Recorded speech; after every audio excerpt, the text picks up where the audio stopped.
The Lord of the Rings is renowned worldwide as being both one of the best film and best book series of all time. But did you know that there have been over 35 different video games set in the world of Middle-earth? Here at The Burning Side, I've talked about the best way to read and to watch The Lord of the Rings, but I don't really think that there's a best way to play all of the video games. It's much more about what kind of gamer you are and what kind of video games you like to play. And so, to give you an idea of where to start, I've compiled a list of my top 10 favorite Lord of the Rings video games. I will also leave a link in the description to a full list of all the video games for anyone who wants to check it out. And so, before we begin, I just want to say that I have not played every single video game set in the world of Middle-earth, so this is going to be much more of a favorites list than a definitive top 10. With that said, let's go straight to the list. Number 10, The Lord of the Rings Conquest. What do you get when you take Star Wars Battlefront and plop it right into Middle-earth? Lord of the Rings Conquest. It is fantastic fun to charge into battle at Pelennor Fields or defend Helm's Deep from the bloodthirsty Uruk-hai. Fighting in these iconic battles as a frontline soldier feels intense, and it really makes you appreciate the times when the game lets you play as a hero like Legolas or Gandalf. And the Evil campaign lets you take Middle-earth completely off the rails as you burn Minas Tirith to the ground, slay King Aragorn, and brutally murder a bunch of hobbits. Unfortunately, the game really isn't as pretty as the PS3 could handle, and the hero voice acting is truly abysmal. The online multiplayer can also be fun, but just know that the official servers are no longer up. Number 9, The Lord of the Rings: The Fellowship of the Ring. This game was the first to be released after the Fellowship of the Ring film hit theaters back in 2001, but it actually has nothing to do with the movies. At the time, developer Vivendi Universal had the video game rights to the Lord of the Rings books, but not to the movies, and this game is thus based on the books alone. Gameplay-wise, it's not much to speak of. It's a simple adventure combat game with a little bit of puzzle solving. But this game shines when it lets you explore parts of the books that are nowhere to be seen in the movies, such as the Barrow Downs and the House of Tom Bombadil. The game starts you off as Frodo preparing to leave the Shire, and later lets you play as Aragorn and Gandalf.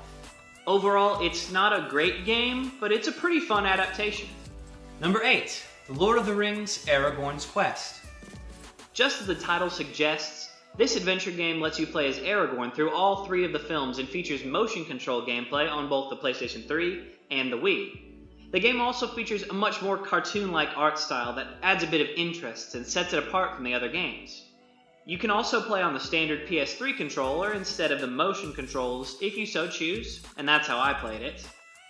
The game gets bonus points for setting the tutorial sections after The Lord of the Rings is over, and letting you play as Sam's son and daughter, even getting Sean Astin to reprise the role of Sam Gamgee.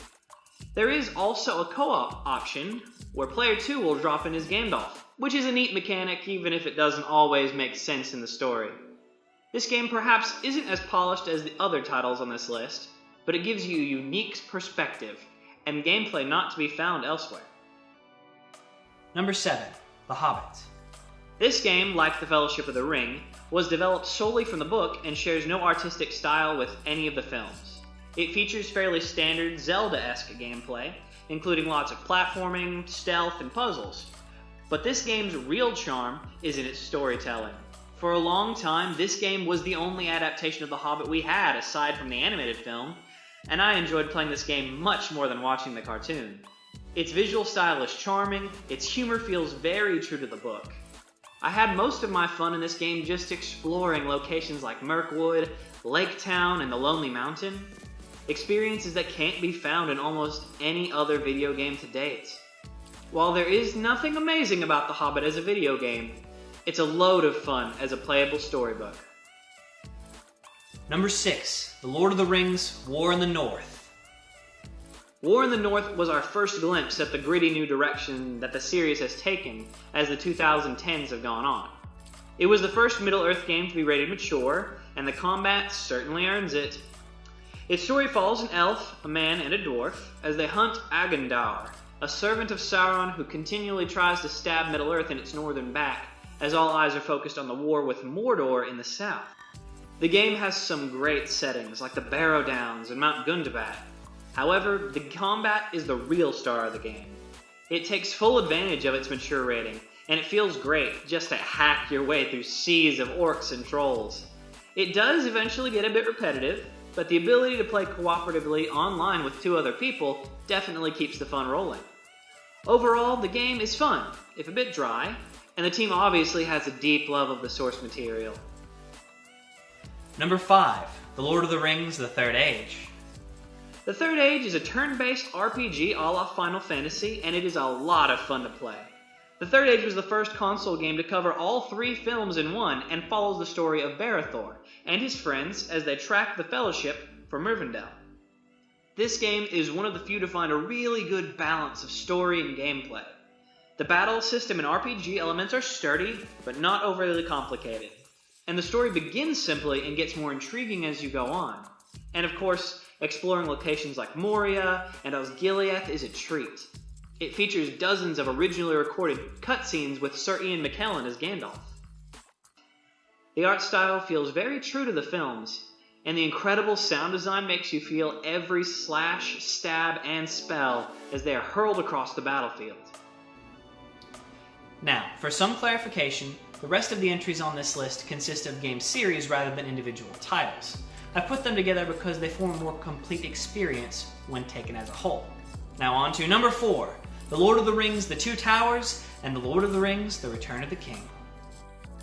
These games are both straight-up action games, complete with hordes of enemies and powerful combos. Each level is a different action set piece from the films, and they are all handled beautifully. There is no entry for Fellowship in this series, so instead, locations like Weathertop and Moria are included in the Two Towers. The Two Towers let you play through the first 2 films as Aragorn, Legolas, and Gimli, each with their own unique moves and skills. The Return of the King continues this pattern, but adds additional storylines for both Gandalf and Sam that run parallel to the other 3. Each level is fun and fast and really captures the epic danger of the films, engrossing you in the action. My favorite things about these games, however, is the absurd amount of bonus content. Because these games were made right on the heels of the movies, they feature original dialogue from the cast of the films, as well as plenty of unlockables like concept art and cast interviews. While these games are not quite as huge as the others, they are both filled to bursting with action and adventure. Number 3, The Lord of the Rings: The Battle for Middle-earth 1, 2, and Rise of the Witch King. The Battle for Middle-earth games are easily the ones I played the most growing up. They are real-time strategy games that let you take control of the armies of Middle-earth and wage war on your enemies.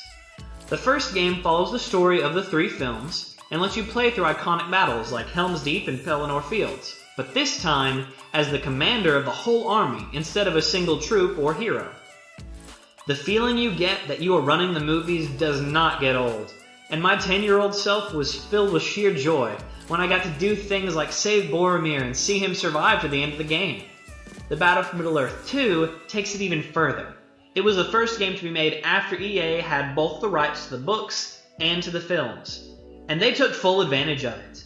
Instead of retreading the movies, Battle for Middle-earth 2 focuses on the war in the north, featuring actual battles from the books like the Siege of Erebor and the Battle of Dol Guldur, as well as original battles made up for the game. Playing this game was the first time fans got to see an army of dwarves, or King Thranduil, with both the lore of the books and the visual style of the movies combined. Both games feature a good and an evil campaign, letting you either save Middle-earth or burn it to the ground. Battle for Middle-earth 2 also has an expansion pack called Rise of the Witch King that lets you play an all-new story as the Witch King of Angmar, as he wages war on the Kingdom of Arnor more than 1,000 years before the events of The Hobbit. Number 2, Middle-earth: Shadow of Mordor and Middle-earth: Shadow of War. These games have been on everyone's lips in recent years. Heck, I've even done Let's Plays on this channel for both games. They are open-world games like Assassin's Creed or the Batman Arkham series, but their premise is a unique one. Taking place between The Hobbit and The Lord of the Rings, you play as Talion, a ranger stationed on the Black Gate, who is killed when Sauron returns to Mordor. But he finds that he is cursed with undeath, and his soul cannot rest until he defeats Sauron and finds a way to separate himself from the mysterious wraith who now shares his fate. Both games have a fun and fast combat system that isn't the most original thing in the world, but it's deeply satisfying and bloody thanks to the mature rating. But the Nemesis system is where these games outclass all the others. The Nemesis system is a game function that randomly generates untold numbers of orcs, each with unique personalities, strengths, and weaknesses, and who will remember you and your fights with them as the game goes on. Ultimately, the only reason these games didn't get number 1 is because they feel like they could have been set in any number of fantasy worlds and still basically worked, which feels like it's both a good and a bad thing.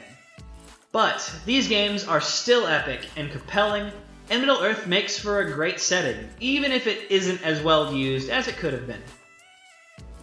Number 1. LEGO The Lord of the Rings. Boy, these top 3 slots were hard to pick, but ultimately this fantastic little title won the day. Not only does it take the signature puzzle and collection gameplay from previous LEGO games to a whole new level, it also pulls all its audio straight from the films and lets you get lost in Middle-earth in a blocky new way. No other game in the franchise gave me quite as much joy as this one. There are massive amounts of collectibles and side quests to go on as Middle-earth slowly but surely unfolds before you. And while LEGO Lord of the Rings does contain the massive battles like Helm's Deep, it is actually at its best when you're playing as the Hobbits, running from the Black Riders, exploring Weathertop, or climbing the secret stairway to Shelob's cave. The gameplay is fun, the humor is warm, and the love of Tolkien shines through sharp and clear. And for my money, that makes LEGO Lord of the Rings the best Middle-earth video game yet. But hey, that's just my list. I would love to hear your thoughts and your lists down in the comments section below. And please don't forget to subscribe. As always, my friends, thank you for joining me, and I hope to take you on many more Lord of the Rings adventures in the future. Farewell till next time, and may rest and comfort find you at your journey's end.